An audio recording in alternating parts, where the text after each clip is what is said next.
the key thing that I see, the ones that are so successful, it stems from the team. Team is everything.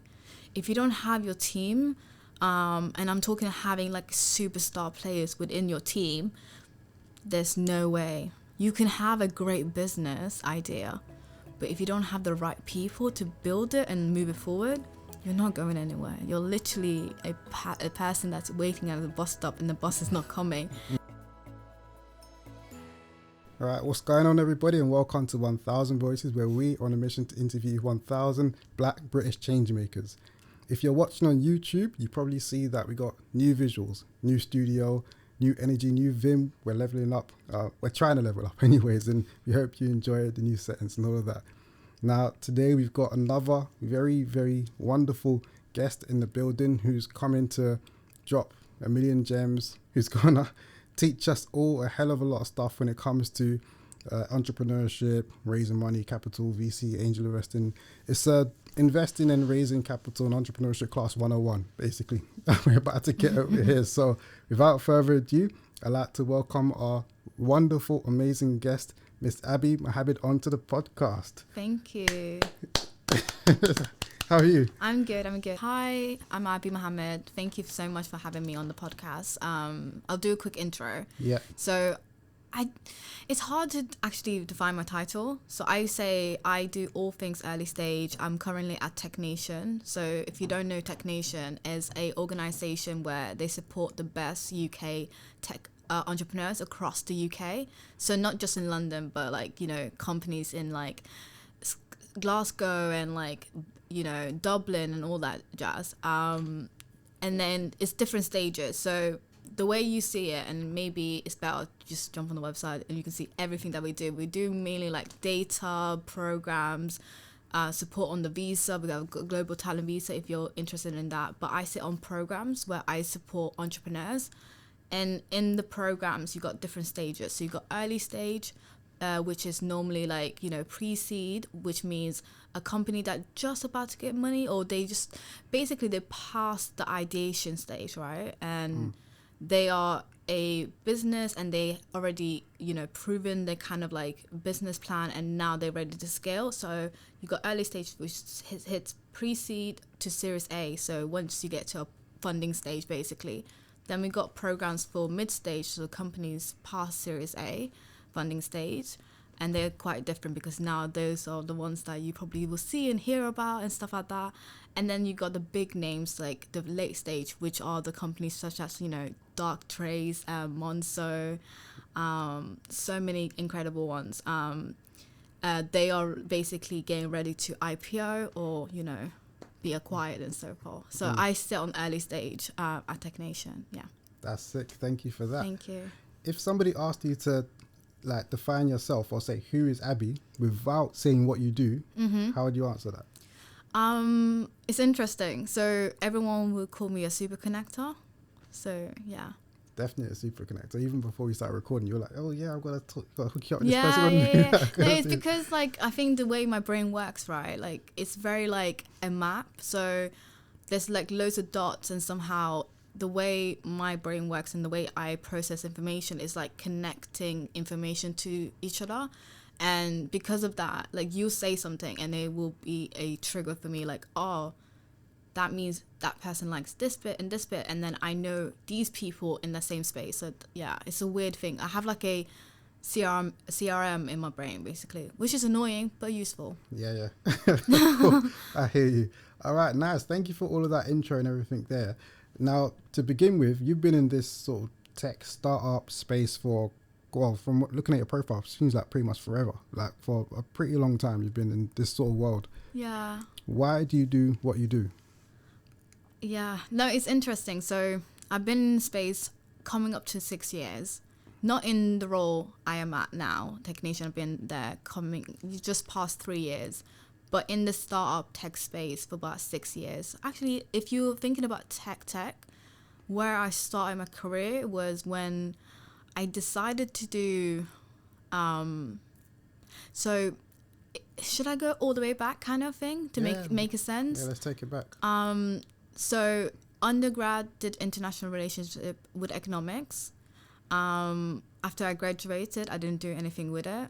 Realized that I didn't want to get into politics. And the way I decided that was I had a great opportunity in the summer to go to Kenya and work for an NGO and be on the field. And I realized the world problems are a lot. And for me, especially in my early 20s, I was like, I'm not ready yet. I want to enjoy my life. I also want to make really quick money where I can just like go and, you know, fly out and buy stuff. So I went into retail.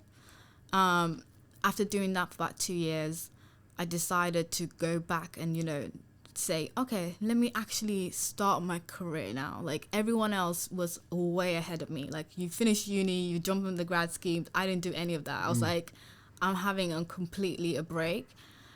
Saved enough money to even like, you know, go and get my master's, so pay out one time. And Congrats. I had to, thank you. My master's was in information system management. And the reason why I picked that is because I was like, okay, what do I actually enjoy? And what I enjoy is coding. So I've always coded since I was young. I did IT, I did really well in college. And it kind of like made me, like I remembered it in my early 20s, like, oh, this was something that I was really good at. And you can do a career. And no one really talks about how to become a software engineer. So you Google, how do you become a software engineer? And then Google said, get a master's. I'm like, okay, I'll go and get a master's. And then I should get a job. And I didn't, which was scary. And then eventually I did it. Was in tech. And I don't know about yourself and your story, and I would love to understand it a little bit more.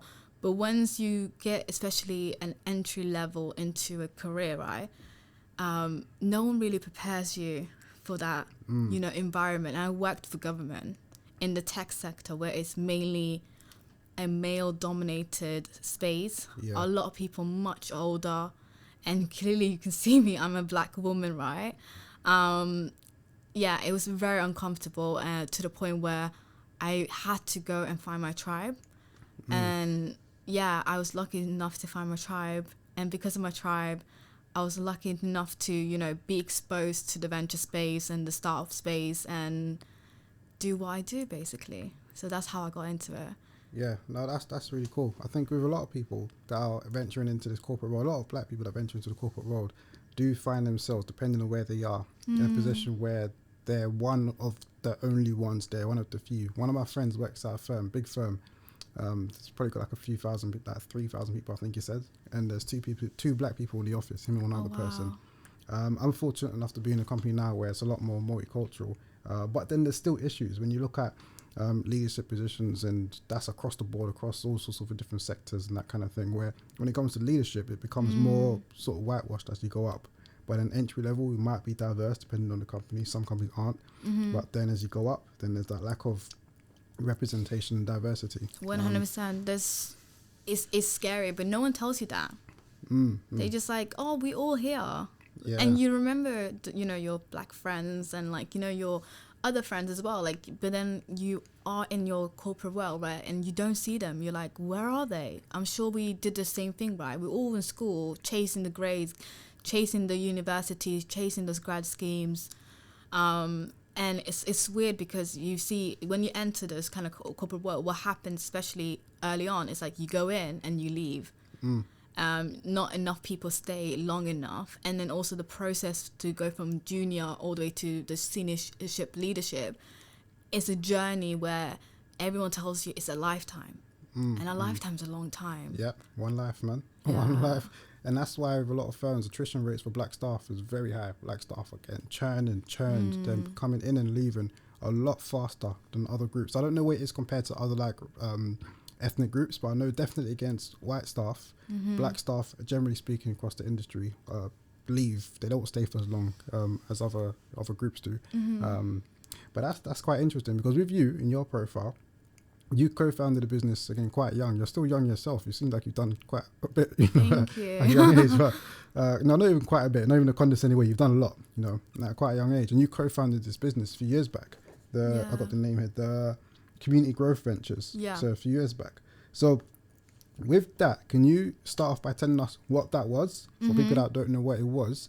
And I'm also interested in hearing with the businesses that you and your team worked with, did you see any commonalities between the businesses that were most successful in their endeavors, maybe in their structure or in the founders, what they were like, their personalities, etc.?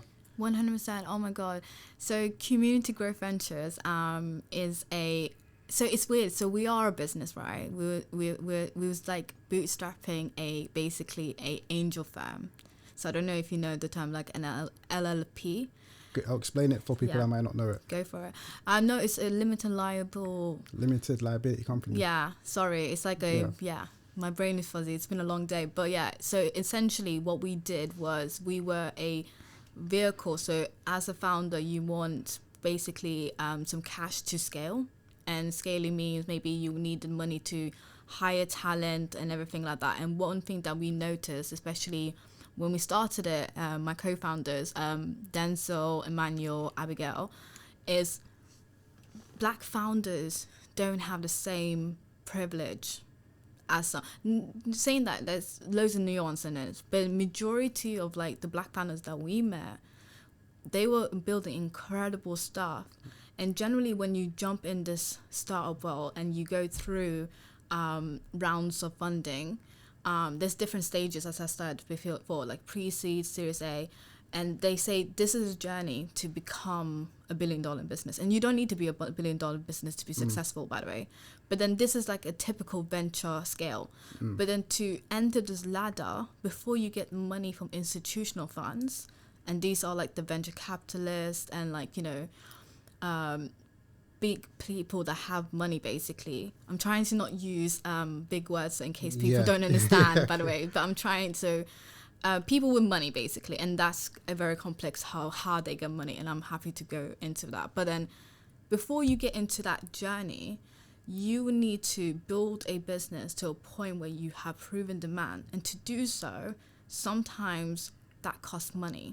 And majority of the founders that I met don't have that money. But what happens is, on the flip side, people that are from a privileged background, so generally people that have parents that have been in the corporate world, like they come from money, basically, they can easily go to their parents, hey, can I get 20k or 50k to figure out maybe if this works? And they're like, sure, but can you go to your parents? Do you know an auntie that has 20k? It doesn't exist, right? So we started it, and I feel like it's so long ago, 2017, I think we started it, and it was different when we started. The idea was basically we came together, we had different skills. So Emmanuel had amazing experience in the scale-up world from a marketing perspective. Denzel understand operation and finance. I came from tech, so I understood about building products, how to get to market fast, how to scale, how to build your infrastructure when you're scaling. And we said to ourselves, like, the reason why these founders need money is because of this expertise. Why can't we come in and provide this expertise? But it gets more complex than that. So we started it on the basis where we will exchange our expertise for equity, meaning a kind of like percentage into the business. Right. And that could be different percent, and then it gets complicated, and you need lawyers to figure out like the right type of equity that you want.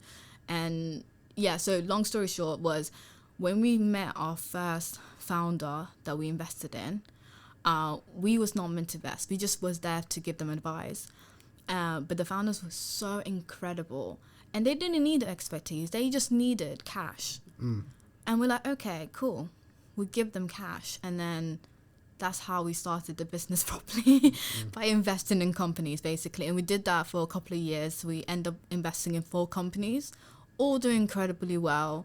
Unfortunately, we decided to wind down because, again, we're now all in different stages of our lives. Personally, for me, I love this space, so I'm still here. So if I feel something is interesting, maybe I will invest. But right now, I'm trying to develop myself, but I'm doing other things such as, you know, scaling companies from the inside. So I can basically connect you to, you know, angel investors. So these angel investors are usually the ones that do ticket sizes from like all the way from 1,000 to 25,000 or 50,000. Or if you need bigger checks because you're later on your stage, then I'll connect you to these institutional funds where they can give you money from like 250k all the way to 1 million or even more. So yeah. That's when you talk about the lack of access to finance, which is quite interesting. There's, I don't know if you read that report. It came out a few years back now. I think 2019, 2020, maybe 21. I'm just throwing out every year. Yeah. The Black in British report, The Extend Ventures one. That's the one. Yes. That's the exact one. And it spoke about the main sort of issues that black founders are facing. I can't remember the exact list, but I remember the top two were one, lack of access to finance, and two, it was marketing.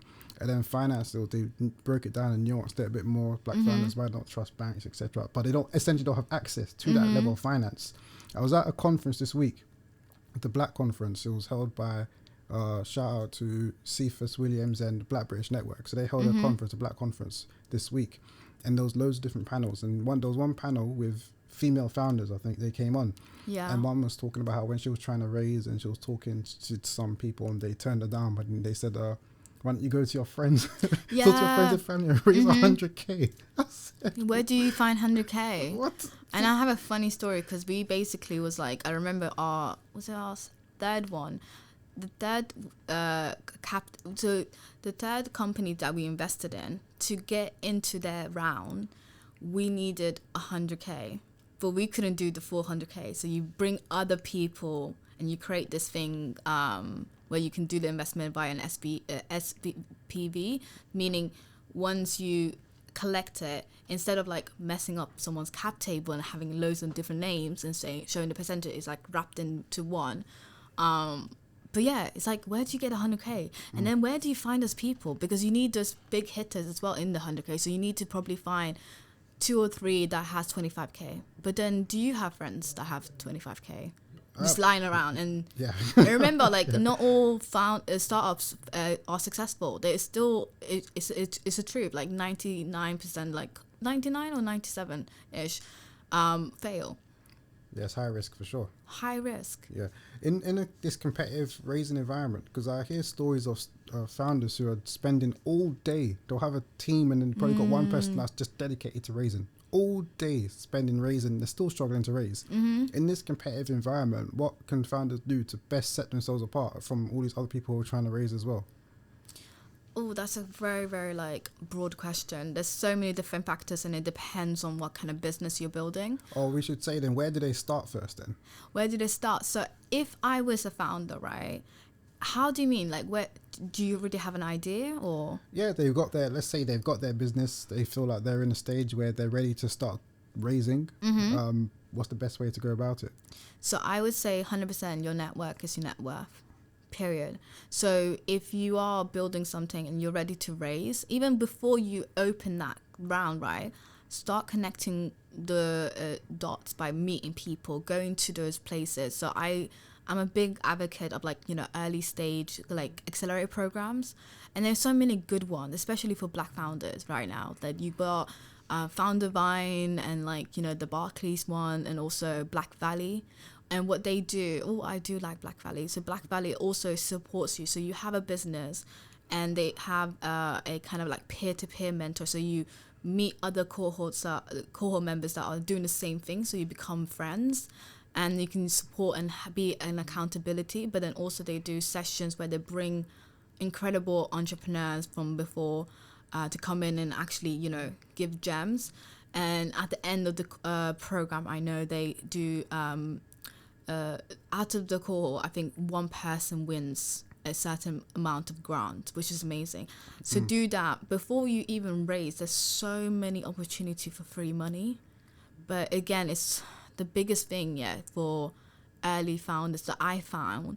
Unless you're in this ecosystem and in my echo chamber, you can't see it. It's so weird because before, when I wasn't in it, didn't hear anything, I wouldn't know where to start. You Google and it doesn't really have a clear place to start. So it's like you need to find those hubs, and the best places to get that kind of like door opening is to go through an accelerator program. But my biggest advice, please do not join. And again, saying that, like, I can't make people do what they want to do. It's your life, your choice.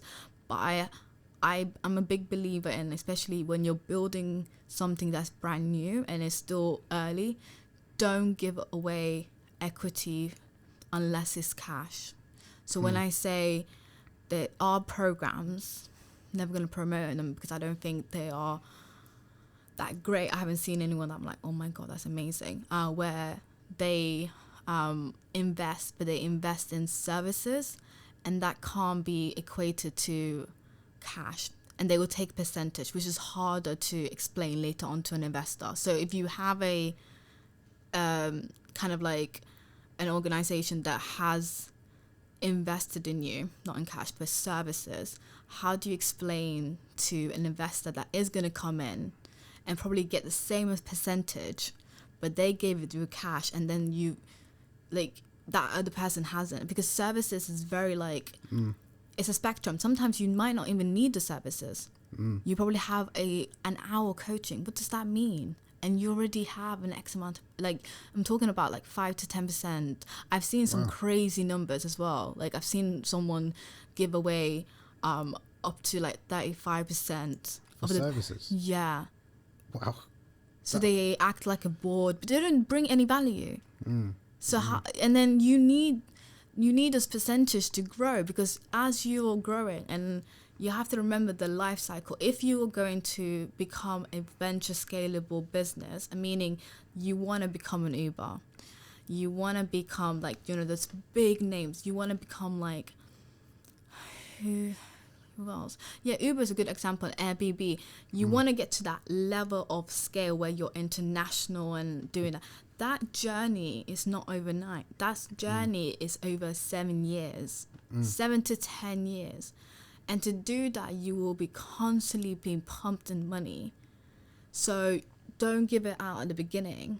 What I would suggest is build something that proves what you're doing is needed in society. And it goes back to your business, right? What is the problem that you're solving? What's a core problem? And generally you can theme it into 3.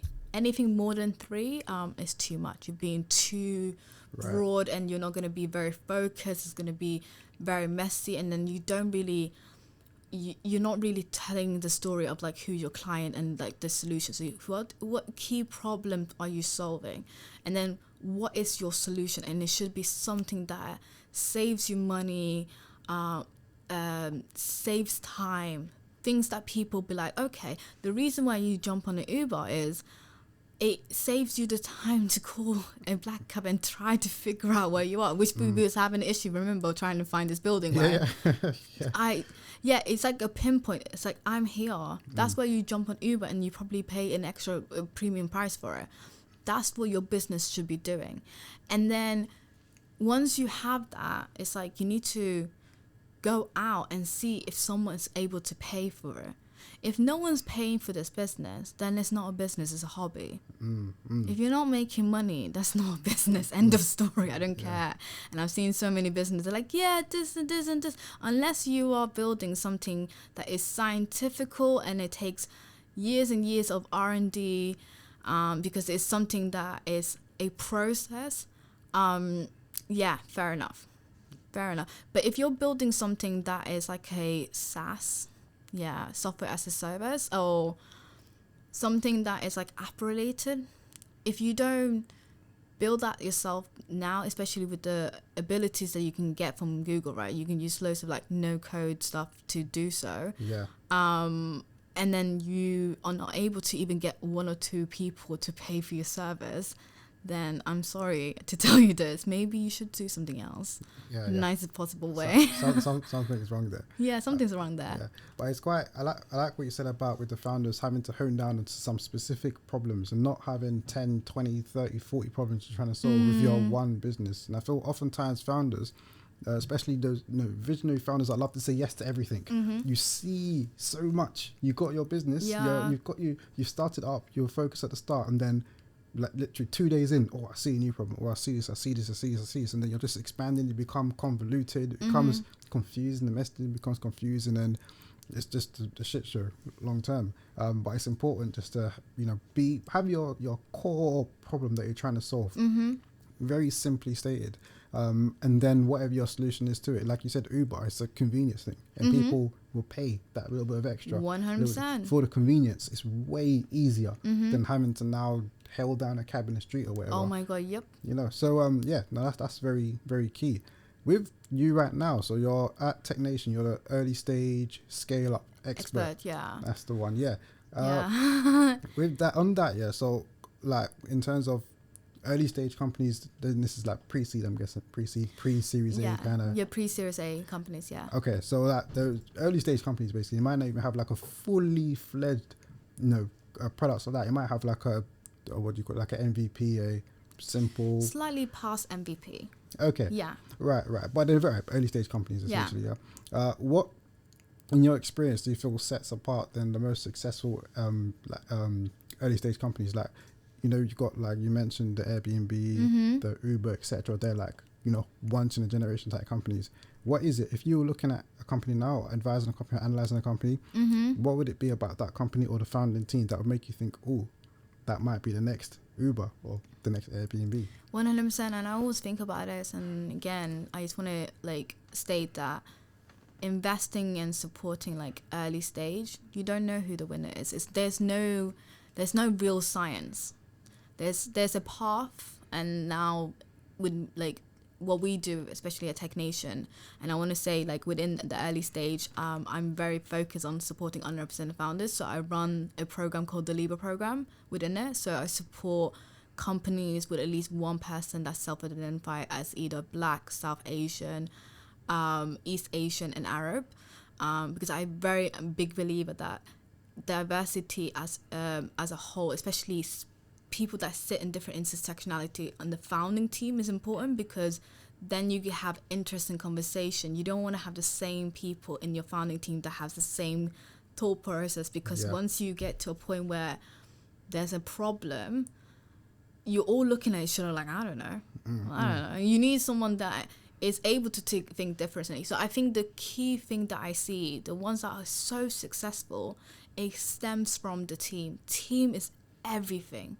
If you don't have your team, and I'm talking having superstar players within your team, there's no way. You can have a great business idea, but if you don't have the right people to build it and move it forward, you're not going anywhere. You're literally a person that's waiting at the bus stop and the bus is not coming because someone decided to not look at the bus stop and it says as out of service. You're all confused in the nicest possible way. So I think team is everything, especially early stage. I think that's the key kind of thing.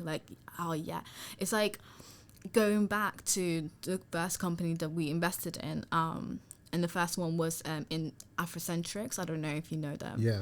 So their hair care, especially for coily and curly hair, they do a range of shampoos, conditioners, everything that you need in your house. Really good quality, really does a difference in the hair. They were incredible because the founding team, especially the two co-founders at the time, incredibly smart. There's two co-founders, right? And literally, both of them are left brain and the other one's right brain. They do different things. So they're expert in their different domains, but they do one person is more strong in finance, one person more stronger in operation and marketing. So they can split the core responsibility, because when you're building something early on, it's you don't have anyone, you only have each other. So the best thing is when you're building something, if I'm technical, okay, I will get the tech side done. I need someone that does marketing. So I will get someone that is in marketing, and then maybe a bigger picture is who else is really good at Alex? I don't think you need a technical co-founder these days. I was going to ask that, because I always, that's always the thing you hear people saying, I need a tech co-founder. You don't. I think, especially the businesses I see, especially from our communities,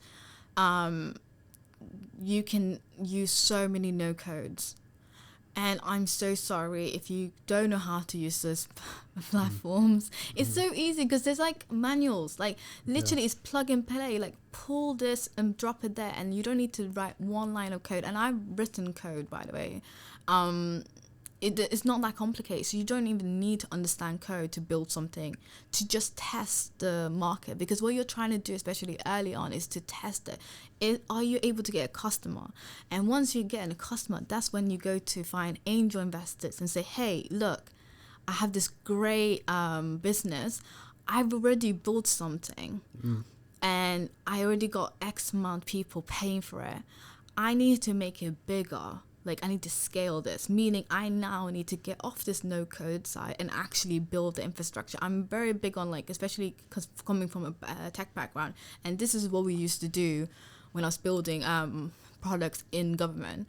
Before building it using real code, we actually use no-code to test our assumption. Okay, cool, we are now moving away from a paper way of, like, applying for something and digitalizing it. But then how is that user journey in a digital world? We don't know yet. So let's create something and see how people are moving through the website. Because on paper it's very simple. You have the first page, second page. When you get on the computer, you can go so many different movements. It needs different automation. And you might be building something and realize that, no, because you're now doing it via the computer, you're going to be doing it differently. Like, so you need to test that. And then once you get that journey right and the person goes from A to B correctly and does it a couple of times, that's when you build a whole infrastructure. And then you build your kind of security layers and, like, all the bells and whistles. Don't do that at the beginning. Oh my god, the amount of stories I remember, and my co-founders will back me on this, honestly, when we sourced companies, because we don't just invest in one company, but like, yeah, that's it. We saw so many companies, so many. So I've seen every idea at least 3 or 4 times. When people come, they're like, yeah, I'm gonna be building the next, like, fitness app, and I'm like, yeah, I know X, Y, and Z did that, and they failed because of this, and so did that, and da. Yeah, I've seen it all. Because again, remember, I've been here for 6 years, and everyone comes, it's like, yeah, this is the most uniquest idea. No, it's not. I don't think there is a unique idea unless you're doing something incredible, like, creating the COVID vaccine. That's so unique and creative. Yeah, I'm a strong believer that a lot of the value isn't necessarily even in the idea; it's in the execution of the idea. Exactly. Yeah. Yeah, God, there's plenty good ideas out there. There's plenty of people who have taken just, like, there's businesses that are in industries that are very, very well established already, and someone else just come over and executed way better, and it's grown and become, an industry leading in whatever sector that is. So yeah, definitely, the idea is only 5% of it, really. Like, it's 100%. More so like you said, the team, the execution of the idea, your strategy, how you take it to market, how you scale, how you operationalize everything, how you grow, etc., etc., etc., etc. All of those things provide way more value than just the idea in of itself. I'm a massive believer in that. Again, there's so many ideas, right? So a good example is Monzo. And then just because Monzo did it doesn't mean that's the right way of executing it. So you have this, like, other challenging banks. So Monzo is the same as Starling. If you look at the basis, they're all digital banks, right? Starling, you got Revolut. They're all different, but they do different things. So it is about execution, and it is about, like, who can capture the most customers, and can you actually retain the customer? I think that's the key thing. And also going back to the point where, like, what should you consider when you're building an early business? Problem, solution, and the market. Is the market size big enough where it is attractive and it can be scalable? And is that market growing as well? But yeah, carry on, sorry. No, that's I want that's to make good. sure people know that. That's all good. Tell us, man. It's good. So back on the Extend VC, what's the word? Report, yeah. So I'll read this out. Between 2009 and 2019, 0.24% of all VC funding went to black entrepreneurs, and 0.02% went to black female entrepreneurs. Mad. And then I think even at 0.02%, I didn't even write it down, but I think that equated to like 2 women or something, 2 or 3 or something ridiculous like that. One. I mean, even worse than I thought. One woman, Sharmadean Reed.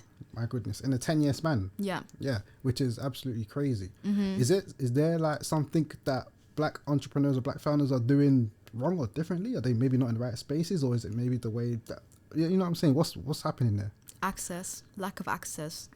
There's corridors in this world that you can't see. Is it to Period. do with the network kind of piece? Yeah, it's network. So it's interesting. So if you want to hear more about, and I'll riff on this because I actually recorded a kind of content piece. It's called Libra Talks, and you can find on YouTube. Small plug, but then it is relevant to this conversation. So the people that was behind the report, Extend Ventures, I don't know if you know who are the co-founders. So I just read the report. So you got Erica and Tom. And so I spoke to Erica, who's also an amazing founder herself. Like, she runs Cami. And we spoke about, like, what was going on. And by the way, the ecosystem has gone better. And that report is quite outdated because we've seen incredible Black women now raise funds, right? We have seen, like, the Afrocentrics. You got Freda, you got Oja. Have they raised like VC funding? VC funding now. Okay. Yeah. Ruka Hair, my faves. There's so many have done. So the climate is getting better. There's still room for improvement. We shouldn't be like, oh yeah, we solved the world. Like, okay, stop funneling money there. No, carry on, because it's important, because they're still early on and they haven't even started their journey. Remember, it's 7 to 10 years. You're year 2, you got so many years left if you want to go to right to the end, right? Going back to the report, right, and the Libra talks, we spoke about this, and it's like the key issue is access to capital, access to commercial opportunity, access to network. Those 3 things, and it says it in like the report itself. The report shows like how dire the ecosystem is, especially if you are a person of color, right? A person of color is, by the way, an American term. So if you are from a darker skin tone, and we can talk about colorism as well, which I'm so into. Good. We need another hour for that. Yeah. There is. Listen, my thesis was about perception, and first impressions, everything, and especially if you are from a certain background and you've been fed a certain type of information again and again, you're already building a bias and a kind of like view of a person before you even blinked. Like, you blinked, it's like I think it's 100 milliseconds. I already got a perception on you because of all my life experience and my lived experience. So this is what Black founders are dealing with. So when Black founders go into the rooms, right, these people that actually have the money don't understand them because they don't come from the same background. When I talk about background, you didn't come from like the Cambridge alumni and Oxford alumni. You're not friends with Steve. Like, you wasn't there in their cookouts, right? So they don't know you. And remember, when you're building business and you're asking money, it's a people's game. People buy from people, period. Yeah.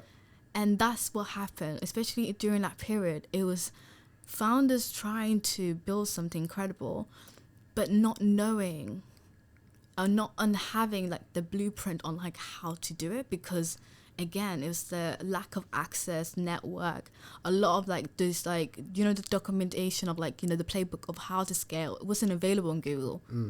You didn't know, because I think like social media was still quite new. Like, it's still new, right? Like, I think, yeah, so the information wasn't there. So that's the problem, what happened. And it's sad to see it. And honestly, to solve the problem, it goes back to the report, and I respect the report a lot, is if you want to see Black people succeed, give them access to capital. When I say capital, give them money. Give them commercial opportunity. Commercial opportunity equals revenue. Revenue means growing and scaling your company. Giving them access to network, being able to be in the rooms and like allowing to network with the right people to get to the next point. And it's beyond that, right? So when you're scaling, especially, the UK market is small. So if you want to be global, you need to go to like the other markets. When I'm talking about other markets, like the US, Singapore, Europe, how do you get there? You need to know someone that can help you connect the dots. You need to find a super connector, right? So they can do the intros. So when you are a founder, you're like, okay, I'm going to land and expand in Australia. You don't know the laws in Australia. You don't know the people. But then someone can give you that introduction so you can have that in. So you don't run around wasting money or like information to get to the point, right? To expand. So that's why I say about networks beyond going in a room and finding money, because I've already said that. Give them access to capital. Network is a bigger play, like solving things. So you might hit a block and there could be a founder that has done it before, that have solved that particular information, that you should just like tap in and get that information, and then you can like keep carrying on. That's what I mean. Boils down to network, right? Network is very, very important. And of course, like you said, people definitely buy from people. Some people got a lot of charisma and no business acumen, like the FTX collapse. No track record. End up raising whatever they're raising off charisma and people skills, basically. And their friends have money. And their friends have money. They're part of that. They don't know what to do with it. Maybe part of that kind of group. Like in the report as well, I read the report a long time ago. So I only wrote down the stats on how many black founders raised, but I read it some time ago, and it was talking about, I can't remember exact numbers, maybe 47 towards 50% or something like that, that raised come from the 4 elite universities, which was Oxford, Cambridge, Harvard, and probably Stanford, probably, I don't know, and their respective business schools. So it's like they're all coming from one particular pool. They're all mates, basically, 100%. from one particular pool. And then if black founders are not a part of that same network, then they're not getting the same kind of access. 100%. Which is obviously a massive issue. Those universities have strong alumni and network. Hence why they're able to grow and scale. Yeah, definitely, man. All right, let's move on a little bit. Before we started recording, we was talking, you were saying some very little interesting little snippet talking about venture capital and raising in Africa in particular. I'm interested in you as a person. What's your vision? What's your goal? What kind of a world do you want to see? Oh wow. And this is probably stems because I told you, like, personally for me, the reason why I'm here is because I'm very, very angry, and I'm not gonna lie, right now I'm very calm and happy. So I feel like it's gonna be a point in my time where I'm gonna leave this community space, right? That's what I call it, being a super connector in the community space, supporting entrepreneurs, because now I feel like the world is fair, and I'm talking about from like a perspective when you're scaling. So I left tech, and I'm not going to share so much detail because I probably will do it in the future. But in general, like, I left tech because building something that only is created from one lens is a scary, scary thing. And I'm talking from a perspective in the future and, like, the powers that AI can have and stuff. And I'm very into, like, sci-fi, by the way. Love a good dystopia thing. Same. Love it. Yeah. So I want to leave the world a better place if I choose to bring children into this world, right? And it's a scary thing that I actually said that, because I'm now thinking, do I even want children? Because you don't know if the world's going to be a good place for them. And when I say good place for them, is will the world be a good place for black people in general? So with these massive companies, and let's go back to the Uber, right? Uber are so big where they change society's behavior and perception. So these scale companies, this is why I love doing early stage, because then I can, like, influence and make sure we get diversity of thought. Because if you keep pumping out the same perspective and the way of looking at the world, you're building a society from one perspective and you're marginalizing a group of people. Right now, we see this marginalized people where they are trapped in this poverty circles, kind of like that kind of like poverty place. Like, and in dystopia films, you see people getting killed. Like, I'm talking about Black Mirror. Do you remember that episode? I don't know if you ever seen Black Mirror. Yeah, I've seen it. Okay, do you remember the army episode when they were like going out and they like shoot the enemies, and then every time they saw them, cockroaches. Yeah, the cockroaches. Yeah, I remember that. Yeah. Based off a newspaper article. Yeah. And those cockroaches were actually people. It's just because they weren't their people. They were the other. Going back to what's happening in the world right now with the war and everything like that. It's like the world will be other. You're either in it or you're not in it. And especially when you're building a society from one lens, you're not really building it for us right now, right? That's why it's so important. And the work that I do is like, I want it funnel out. So when people are creating this tech business, that they are thinking about us. And a good example is Facebook. No one knew. And I feel like, Mark Zuckerberg is a bit delusional. He didn't know Cambridge Analytica was going to happen like years and years after Facebook. I'm sure unless you're really evil, right? I don't know. Yeah, right? So, but then because he didn't build consciously about how it could affect certain groups of people, Cambridge Analytica was able to take advantage and then, use it for their own, evils and all that jazz. And it goes back to tech and, protection of IP and security. It's like there are some evil human beings out there, and they will take advantage, and whatever you're building will weaponize that. I forgot the question and how we got here, by the way. It's all good. What kind of a world do you envision, basically? And you said for everyone. Yeah, you said some deep stuff there, man. Like, especially when you're talking about if you choose to bring children into this world, do you even want to with the world as it is? I heard a mad story with somebody told a friend of a friend, basically, told them that I think they were pregnant and they weren't sure whether they wanted to keep the child. This wasn't long after George Floyd, because what kind of a world did they bring their child into? It's mad. Yeah, I know. It's a mad thought, man. It's mad for for real. But that's that. We got to wrap up very soon. We got to wrap up, man. So as we're preparing to wrap up, final question for you: what's next for you in your life? I have a couple of things coming. Fingers crossed. If God says so, then I will do that. But in general, like, I'm hoping to be in this space. I don't know, maybe join a company. I never envisioned myself starting a business. I'm not a kind of CEO, a kind of like visionary person. I'm a doer and a builder by nature. So I don't know. I'm very open. So any opportunities or anything cool. I'm very big on, like, right now, yes, I'm supporting entrepreneurs, but I'm moving away from it, especially like towards coming up to end of 2023 and working more towards policies and stuff, hopefully. Perfect. All right. Thank you for coming to the podcast. Thank you for having me. That was a lot, man. I know. Sorry. No, it's good. It's good, man. Lots jam-packed, man. I have a lot of good stuff. So thank you for coming to the podcast once again. As we're wrapping up, if people want to keep up to date with yourself, maybe with Tech Nation and just whatever you're working on, how can they best do so? And also, have you got anything you want to say in closing? Yeah, so I think the easiest thing is, like, I am a Twitter person, so I try to tweet as much as possible about, like, what I'm doing, stuff like that. But I did start doing TikTok, so it's Team Abi, I think. Oh wait, no, it's Abi Mohammed, 2 I, so ABII_Mohammed, I think. You'll find me. And I do videos, so if you want to, like, follow me to conferences or see what fun stuff that I'm doing in the startup world, it is actually quite fun, by the way. So I try to, like, encourage people that way. If you're wanting to come in, you could get a glimpse of my day-to-day kind of thing.